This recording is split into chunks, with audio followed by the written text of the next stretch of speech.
नमस्कार दोस्तों, स्वागत है आपका YouTube चैनल कंपटीशन बॉस पर और मैं हूं नीतीश। दोस्तों यहां हम बात कर रहे हैं उत्तर प्रदेश में असिस्टेंट टीचर्स भर्ती के मामले में। अभी ये मामला कोर्ट में था और सिंगल बेंच ने ये फैसला दिया था कि कट ऑफ जो है वो 40 to 45 ही रखा जाए। जबकि सरकार ने इससे पहले क्या किया था कि 7 जनवरी को जब एग्जाम के बाद यानी एग्जाम 6 को हुआ था और 7 जनवरी को सरकार ने एक शासन आदेश निकाला जिसमें कट ऑफ जो है 60 to 65 रखा गया था। अब इसमें क्या हुआ कि मामला कोर्ट में चला, याचिकाएं लगी और फिर निर्णय ये आया कि जो कट ऑफ है वो 40 to 45 रहे। अब उसमें कोर्ट ने निर्णय दिया कि 3 महीने के अंदर भर्ती प्रक्रिया पूरी करी जाए। अब इसके आगे की स्थिति जो थी वो सरकार पर डिपेंड करती थी। सरकार का स्टैंड कोई क्लियर नहीं था, लेकिन अब सरकार ने अपना स्टैंड क्लियर कर दिया है कि सरकार इसमें आगे अपील करेगी। यानी सरकार के पास अभी एक मौका है डबल बेंच में जाने का। इसके बाद सुप्रीम कोर्ट में भी मामला आगे चल सकता है। पहला चांस तो यही था कि भाई जो है 3 महीने में भी भर्ती जो है वो पूरी नहीं हो पाएगी क्योंकि आचार संहिता लग रही है। अभी मामला कोर्ट में फिर एक बार जाने के लिए तैयार है क्योंकि सरकार खुद ऐसा चाह रही है। इसमें एक्चुअल में तो क्या है कि जो अभ्यर्थी थे वो नहीं जा सकते थे कोर्ट में इस मामले में क्योंकि पार्टी जो थी वो सरकारी थी। तो ऐसे में सरकार ने अपना स्टैंड क्लियर करते हुए आगे जाने का मानस बनाया है, यानी सरकार अब इस केस को और लड़ना चाहती है। तो इसका एक नतीजा तो ये होगा कि मामला अभी और आगे चलेगा और भर्ती प्रक्रिया में डिले होना तय है।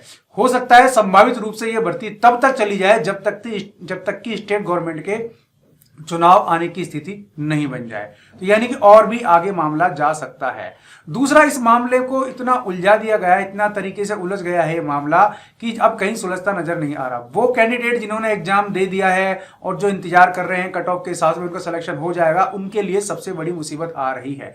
लेकिन यारो आप पेशेंस ना खोएं, क्योंकि होता क्या है कि ये भी एक तरीके से जो है पेशेंस की परीक्षा होती है। पहले फॉर्म भरना, फिर उसमें आपत्तियां, फिर उसके बाद एग्जाम देना, फिर उसमें आपत्तियां, फिर उसके बाद आंसर की आना, फिर उसमें आपत्तियां, फिर मामला कोर्ट में चले जाना, फिर डिसीजन आना, फिर किसी ना किसी थ्रू कोर्ट में चले जाना। यानी कि ये सब जो है एक तरीके से आपके पेशेंस की परीक्षा के लिए बना हुआ है। फिर भी काफी सारे ऐसे लोग हैं जो इतने पॉजिटिव रहते हैं कि चलो ठीक है ये मामला जो सुलझेगा सुलझता रहेगा, लेकिन उससे पहले वो लोग कहीं ना कहीं किसी और तैयारी में लग जाते हैं या फिर अपना रास्ता चुन लेते हैं ताकि उन्हें केवल इसके वेट में ही नहीं बैठा रहना पड़े। मैं आपको भी यही कहना चाहता हूं।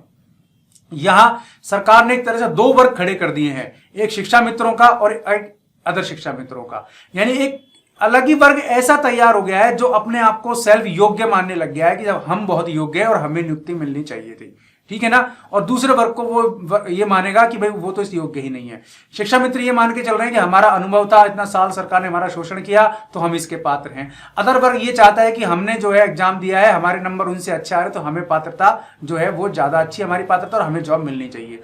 कुल मिला के मामला ऐसा हो गया है कि ये अलझने वाली स्थिति आ गई है। अब इसमें जो लास्ट वैकेंसी थी उसके अगर पदों को मर्ज किया जा सके किसी भी तरीके से, क्योंकि एक्चुअल में पॉसिबल तो सब कुछ होता है, इम्पॉसिबल कुछ भी नहीं है। सरकार चाहे तो पदों को मर्ज करके इस स्तर पर ला सकती है कि योग्य कैंडिडेट्स और शिक्षा मित्र दोनों को नियुक्ति मिल सकती है। इस तरीके से विवाद का अंत भी हो सकता है। वरना कोर्ट के बाद कोर्ट और कोर्ट के बाद कोर्ट और फिर उसके ऊपर हाई कोर्ट और सुप्रीम कोर्ट, यानी कि मामले का अंत किसी भी सूरत में यहां नजर नहीं आता। ये एक अथाह और ये मतलब एक लंबी लड़ाई चल सकती है। तो ऐसे में नुकसान होगा स्टूडेंट्स को, वो डिप्रेशन में आ सकते हैं। यहां भी सरकार को सोच लेना चाहिए। लेकिन स्टूडेंट से, मेरे भाई बहनों से यही कहूंगा कि वो डिप्रेस ना हो। एक तरह की ये भी परीक्षा होती है। आपने ये एग्जाम दे लिया, बात खत्म हो गई, जो रिजल्ट आना है वो आ लेगा, वहां उसको उसके हाल पे छोड़ दीजिए। आप लग जाइए अपने नए एग्जाम की तैयारी में, क्योंकि रास्ते यहीं बंद नहीं होते। एक दिन की जिंदगी नहीं होती। आप इसको केवल इसी पर लेकर के ना चलें। मेरा तो आपसे यही कहना है। अब सुप्रीम जब सरकार हाई कोर्ट में जाएगी उसका रिजल्ट क्या रहेगा, ठीक है। अमूमन होता क्या आया है कि सरकार जो है वो कोर्ट जो है वो सिंगल बेंच के फैसले को यथावत रखती है क्योंकि उसकी पूरी स्टडी की जाती है। यहां पहले ये कहा जा चुका है, जो लास्ट फैसला आया था उसमें, कि सरकार ये कोर्ट चाहती तो भर्ती रद्द कर सकती थी, लेकिन मैक्सिमम हित को देखते हुए ऐसा नहीं किया जाना ही उचित लगा, तो भर्ती को रद्द नहीं किया। कट ऑफ को 40-45 पर ही मानना उचित समझा, ऐसा कोर्ट ने समझा। यानी कोर्ट ने मास लेवल पे इसके बारे में सोचा था। अब सरकार इसको आगे ले जाना चाहती है, ले जा रही है, कोई बड़ी बात नहीं। जो भी कोर्ट का फैसला आएगा वो मान्य होगा, या उसके ऊपर अगर अपील बनती है तो वो भी हो सकता है अपील की जाए। लेकिन स्टूडेंट से मैं बार बार और अनेक बार यही कहूंगा कि डिप्रेस ना हो, अच्छे से नए एग्जाम की तैयारी करें। अगर आप केस में नहीं बने हैं, केस आपने नहीं किया है, तो आप इसको भूल जाएं और अपने नए सिरे से तैयारी में लग जाएंगे। जो डिसीजन आना है वो आ जाएगा और जो फैसला होना है वो हो जाएगा, बेनिफिट मिलेगा वो सभी को मिलेगा। इस तरह के मामलों में अक्सर ऐसा होता है।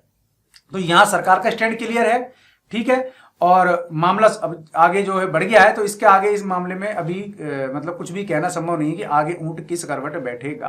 तो आप अपनी तैयारी में लग जाएं, मेरी तरफ से आप सब लोगों को यही कहना है। तो दोस्तों ये वीडियो कैसा लगा आप कमेंट में बताएं, पसंद आया इसको लाइक करें, शेयर करें। मेरा टोटल इस वीडियो को बनाने का मतलब केवल और केवल आपको मोटिवेट करना ही था, ताकि इस तरह के हादसों से आप डिप्रेस ना हो। चैनल पर नए आए हैं तो फर्स्ट टाइम आए हैं तो भी सब्सक्राइब कर लें, बेल आइकन दबा दें, ताकि आपको मेरे वीडियोस के नोटिफिकेशन मिलते रहें। जैसे ही कुछ अपडेट होता है वो मैं आपको जरूर बता दूंगा। आज के लिए इस वीडियो में इतना ही। ऐसे ही किसी यूजफुल वीडियो में फिर मिलता हूं, तब तक के लिए नमस्कार।